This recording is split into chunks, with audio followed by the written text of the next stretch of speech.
Today, we are going to train your English voice to use in spite of and despite.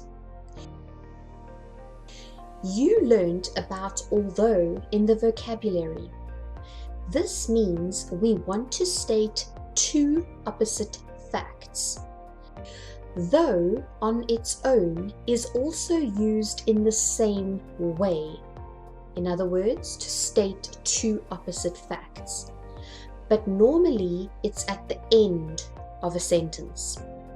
So let's have a look at sentence 1 using the word although.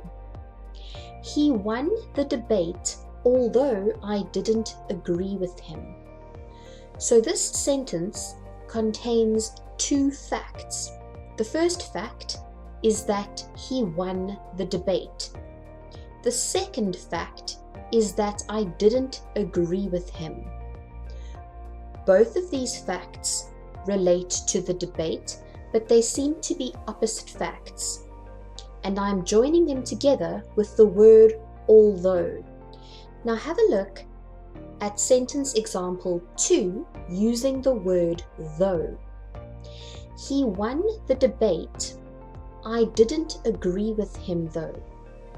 So this sentence means exactly the same as sentence 1, but instead of using although in the middle of the sentence, I used though at the end of the sentence.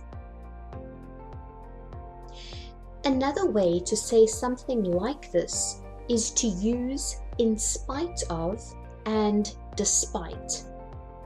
All of these mean there are two opposite or surprising facts being stated. So have a look at sentence example 1. In spite of not agreeing with him, I am glad that he won the debate.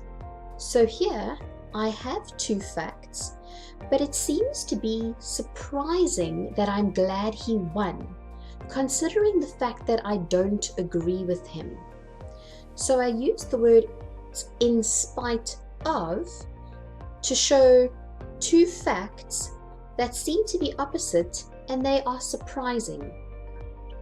Sentence example 2. I am glad that he won the debate despite not agreeing with him. This sentence means the exact same as the first sentence using the words in spite of. Excellent job today. Well done. Goodbye.